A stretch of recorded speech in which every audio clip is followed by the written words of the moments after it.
Assalamualaikum warahmatullahi wabarakatuh. Perkenalkan, nama saya Aziza SPD. Saya berasal dari SMP Negeri 2 Tanggul. Saat ini saya mengampu mata pelajaran Ilmu Pengetahuan Sosial. Sejalan dengan kebijakan kokurikuler dalam kurikulum Merdeka, pembelajaran tidak hanya menekankan pada aspek akademik, tetapi juga pada nilai-nilai karakter. Salah satunya toleransi. Bagaimana cara menumbuhkan nilai toleransi pada siswa SMP? Salah satu caranya yaitu melalui inovasi pembelajaran yang telah kami lakukan bertajuk Jembatan Cinta. Bagaimana jika aku menjadi dia? Inovasi ini bertujuan yang pertama, meningkatkan kemampuan sosial emosional siswa.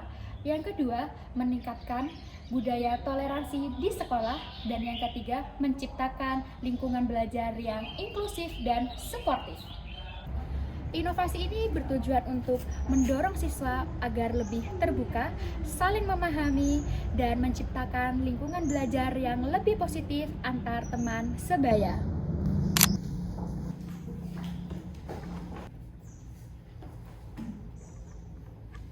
Assalamualaikum warahmatullahi wabarakatuh.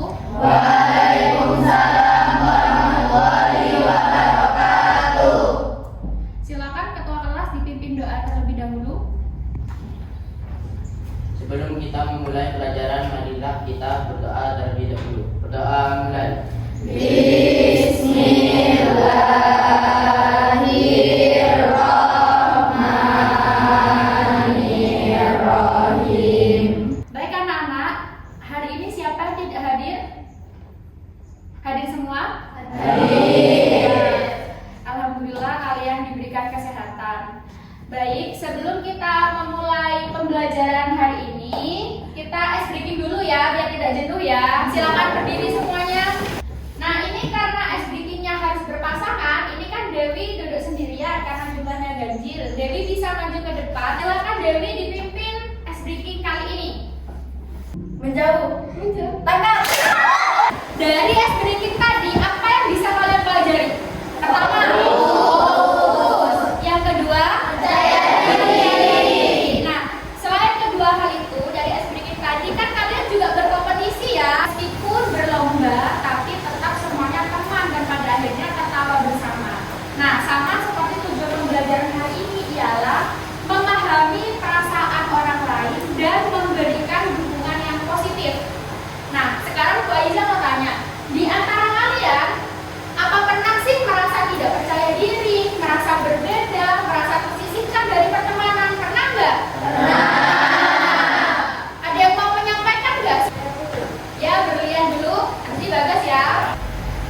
Saya pernah merasa tidak nyaman karena nilai saya dibandingkan dengan orang lain. Ya, jadi berlian merasa kurang nyaman kalau nilainya itu terus dibandingkan dengan teman-teman yang lain, gitu ya berlian ya. Nah, dari sini kita akan belajar bagaimana untuk mengetahui, memposisikan diri menjadi orang lain dengan masalah-masalah yang dialami. Baik, tadi yang kedua siapa angkat tangan? Saya Bagas ya. merasa tidak percaya diri bermain voli karena teman saya ada lebih jago. Bagas itu merasa apa tadi Bagas? Kurang jago. Kita harus bisa saling memahami dengan karakteristik yang berbeda. Baik anak-anak, untuk lebih memahami perasaan orang lain, Bu Aliza akan memberikan kalian lembar kerja. Nanti ini tidak perlu diberi nama ya. Nanti kalian akan menulis di sini pengalaman yang tidak nyaman, kurang percaya diri, merasa terasingkan, merasa terbuli, pokok pengalaman negatif yang membuat kalian tuh kurung dan tidak nyaman. Nanti dikumpulkan kembali kepada Bu Aliza. Nanti Bu Aliza akan membagikan secara acak. Nah, di lembar yang bawahnya nanti kalian menanggapi cerita dari teman kalian dan memberikan kalimat positif, kalimat dukungan, kalimat harapan, kalimat semangat. Paham? Paham. Paham semua ya? Ya. Mudah ya? Baik, Bu Aiza akan mulai membagikan. Silakan mulai ditulis ya. Bu Aiza harap kalian jujur dan bisa menuangkan perasaan kalian pada lembar itu. Silakan dimulai tulis.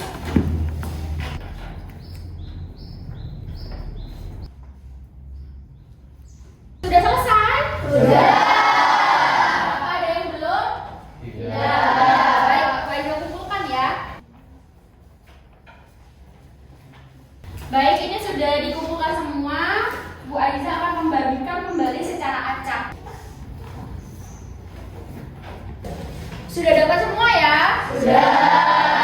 Sekarang kalian silakan pahami, dibaca, dipahami perasaan teman kalian. Setelah itu silakan tulis tanggapan di lembar di bawahnya itu.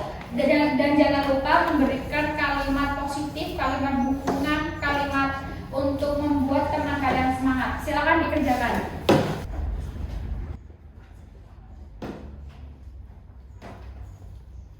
Baik anak-anak, kalian sudah menulis kalimat tanggapannya?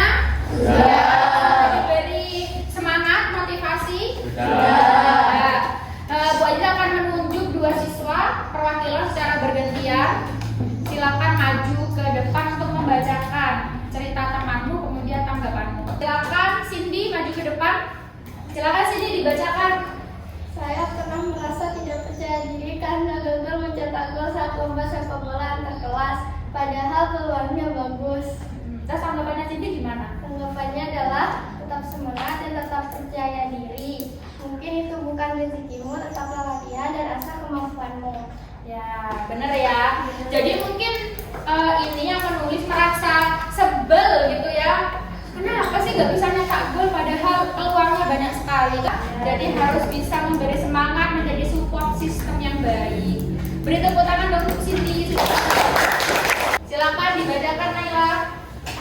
Saya merasa kurang percaya diri karena gigi saya kurang rapi. Kadang saya dibully karena gigi saya kurang rapi. Tanggapan saya adalah rajinlah merawat gigi seperti treatment gigi agar gigi terlihat rapi dan bersih. Janganlah bermalas-malasan merawat gigi agar gigi Anda terlihat rapi dan bersih. Ya, jadi gini loh Naila, gigi tidak rapi itu bukan karena tidak bersih, ya, iya kan? Nah inilah fungsinya pembelajaran kita hari ini. Kita menyamakan persepsi. Kan kita sebagai orang lain hanya bisa menilai kan? Tapi kan yang mengalami merasa tidak percaya diri, kalau senyum terbatas, ya kan? Nah caranya bagaimana? Sarannya kita itu akan selalu cantik dengan apa adanya. Ya, semua orang terlahir dengan keunikannya masing-masing. Baik anak-anak, setelah kalian membaca cerita dari teman kalian, kalian memberi tanggapan, kalian memberi semangat, memposisikan diri menjadi teman kalian. Bagaimana perasaan kalian setelah melawan itu? Ada yang mau memberi tanggapan secara lebih utuh? Ya, silakan Faja. Setelah membaca cerita teman, membuat saya tidak mudah menilai atau menghakimi orang lain tanpa melihat dari sudut pandang yang berbeda, karena setiap orang memiliki kisahnya masing-masing. Ya, beri tepuk tangan dong untuk Faja. Terus apa yang bisa kalian pelajari dari pertemuan kita hari ini? Harus lebih toleransi, harus lebih mengerti satu sama lain. Ya, beri tepuk tangan untuk kita semua. Baik anak-anak, jadi melalui pertemuan hari ini kita bisa menyimpulkan bahwa kondisi setiap orang itu berbeda-beda dan kita harus memiliki jiwa empati, toleransi yang tinggi agar kita bisa hidup berdampingan secara damai. Ya, harapannya setelah ini kalian bisa mulai melihat suatu permasalahan dari banyak sudut pandang dan tidak hanya memposisikan akar ego diri sendiri.